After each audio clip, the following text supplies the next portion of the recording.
Well, good day and welcome to the channel. I'm Rob Ouellette and this is your Inner Being channel. So, did you catch the highlights of the game for the football game, the Super Bowl the other day? I'm on record of saying that the Eagles were going to win. I just felt it in my bones, and I just felt the vibe, and I was absolutely certain. I said with conviction that they were going to win, and I wasn't wrong. And what a game it was! Boy, did they really blast Kansas City. When you focus on vibes, right? You can almost sense the motions of the vibes in a game like that. It's not just the Super Bowl, but find any sport where the athlete has just gotten this momentum and is going with the flow and is super aware of all the small little variables that are going on, and they're hypersensitive to what's happening. You can feel it in them. You almost sense that they're indestructible and that they're going to absolutely win whatever the competition is. And that's what was happening.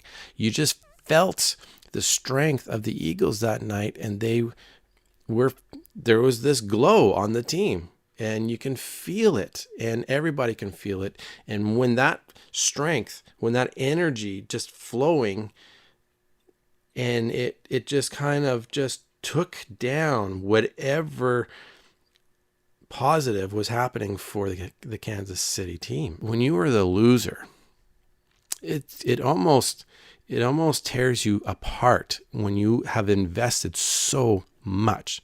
The Super Bowl is the accumulation of a whole season's worth of hard work. We saw that the players for Kansas City started to cry on the benches. These grown men crying, tears coming down their faces way before the game had ended. They were getting obliterated so bad that they knew early that they were not going to win. And in the early to mid stages of the last quarter, they pretty well just let their emotions go and they were falling apart. This is the same thing for the fans, right?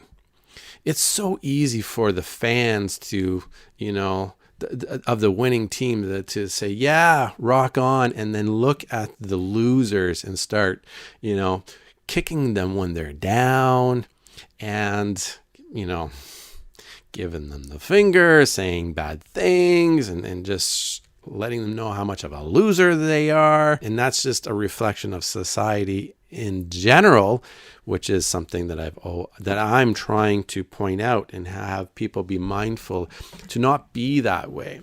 And so we can let our emotions get to us even when we're winners. But when we're losers, we get devastated.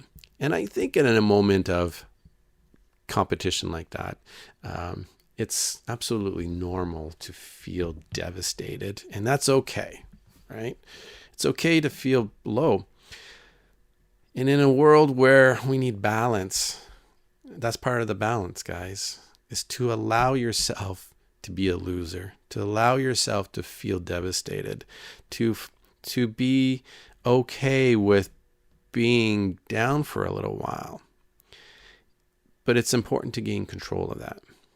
If you're feeling ill, sick, mentally depressed for more than 3 days after such a loss, then you probably invested way too much of your emotions into this particular thing. You really need to be mindful and start gaining control back and take a breath.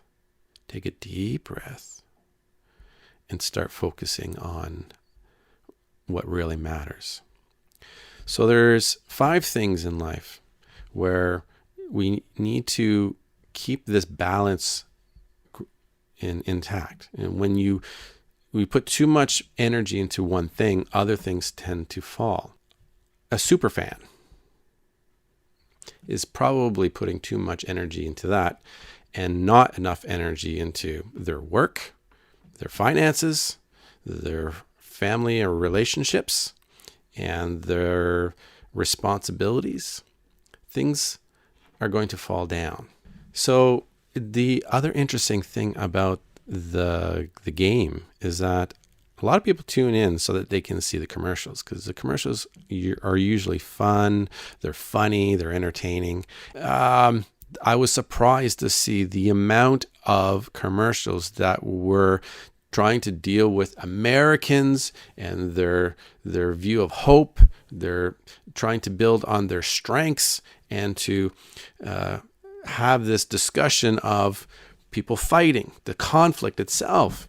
I mean, there was a whole Nike commercial all on women and women in sports. There was commercials, brought on by the NFL themselves, showing how people who are in the minority, not just blacks or Asians, but just people with disabilities, anyone who's in the minority, that they can believe in themselves, that they can believe, they can have hope, and they can strive and know that they can be champions too.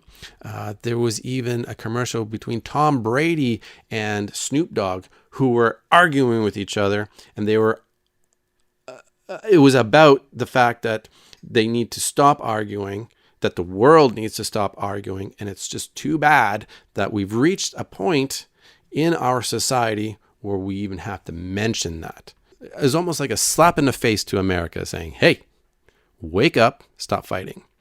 And so I was a little surprised by that, and I'm glad to have seen that message out there. And so, again, it comes down to treating each other with respect, and it's absolutely okay to have a disagreement with other people. But if you have control of your emotions, and you grow your mental strength to stay calm and stay focused, that you don't allow the other person to be, when they're heated, to overwhelm you and get you suckered into being just like them. And to understand this concept here, that when even good people, when we are getting angry, we might be fuming a little bit, but then it starts to boil, and then it really starts to steam, and then it starts to boil, and then it gets really heated, and it's hard to come down and to simmer down, to calm down when your blood is boiling and you're rising. Even the best of mindfulness people can get that way, but it's important to have control of that by practicing mindfulness. If you practice mindfulness and when I say mindfulness, when you are mindful about your own emotional states on a regular basis, it becomes a lot easier to recognize when you're starting to steam and get to the boiling point. And then you need to draw yourself back using breathing techniques.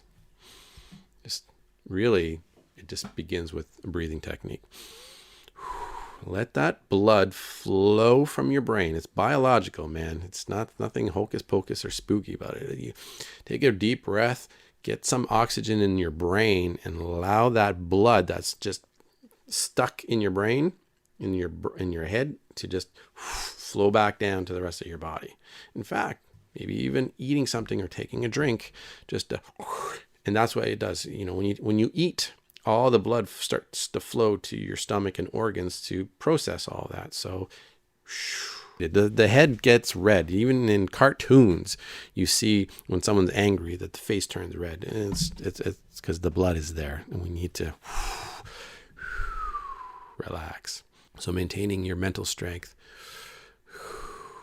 it might even rub off on the other person and allow them to relax, because they will start to notice your breathing. Well, they may not notice your breathing, but they might go into rhythm with your breathing, and that's how you get them to settle down. It's how you get a child to settle down too, by the way. So just have your breathing there, and then they will sense your breathing and then follow suit. So until next time, enjoy life. Take care of those 5 principles and have them all nice and balanced in your life. Take a good look at where you're putting more energy and lacking in more energy towards one aspect of your life and less energy towards another, and start to balance things out. And again, enjoy life, take care, and I wish you well.